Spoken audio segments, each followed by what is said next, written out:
अंतर्राष्ट्रीय चंद्रमा दिवस 2023 में भारत ने चंद्रयान-3 को चंद्रमा के एक कदम और करीब पहुंचाकर एक अनोखी तरह से जश्न मनाया।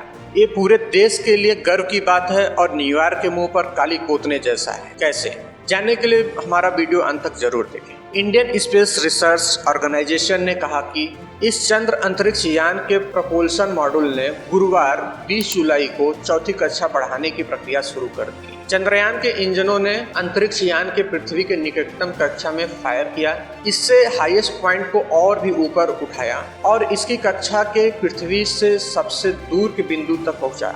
चंद्रयान-3 14 जुलाई को पृथ्वी की कक्षा में लॉन्च किया गया था और चंद्रमा की अंतिम प्रक्षेपण से पहले यह धीरे धीरे अपनी कक्षा को सफलता से बढ़ा रहा है। इसरो के अनुसार चंद्रयान ने अभी तक 51,400 किलोमीटर की ऊंचाई प्राप्त कर चुका है और 224 किलोमीटर की कक्षा में घूम रहा है और इस यान का प्रक्षेपण ठीक वैसे ही हो रहा है जैसे इसरो ने योजना बनाई थी। 2014 में न्यूयॉर्क टाइम्स ने भारत को नीचा दिखाने के लिए एक कार्टून पब्लिश किया था, जिसे भारत को कुछ ऐसा दिखाया गया था जैसे कि हमारा देश सिर्फ कृषि और गांव वाला देश है और इलीट स्पेस क्लब का दरवाजा खटखटा रहा है, लेकिन अंदर नहीं आ पाएगा।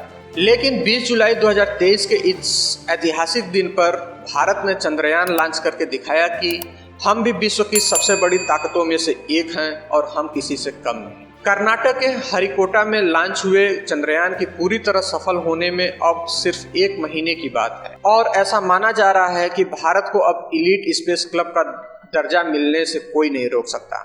चंद्रयान-3 की अगली फायरिंग 25 जुलाई दोपहर 2 से लेकर के 3 बजे के बीच की योजना है, जिससे चंद्रयान की कक्षा में एक और बदलाव होगा। वो चंद्रयान के और नजदीक पहुंचेगा। इसरो ने यह भी कहा कि 31 जुलाई को ट्रांसलूनर इंजेक्शन की सोच है और इसके बाद चंद्रयान-3 कम ऊर्जा के प्रोजेक्शन से चंद्रमा की ओवर सवारी तय करेगी। इसके तहत 23 अगस्त या 24 अगस्त तक यान चंद्रमा की भूमि पर लैंड करेगा। यदि ये सफल रहा तो लैंड और रोवर 14 दिन तक चंद्रमा की सतह पर डेटा इकट्ठा करेगा, जिससे हमारी प्रयुक्ति में और सुधार लाया जा सके। इस चंद्रयान की सफल लैंडिंग से भारत को अमेरिका, रूस और चीन के बाद चंद्रमा पर लैंडिंग हासिल करने वाला इतिहास में चौथा देश बना देगा।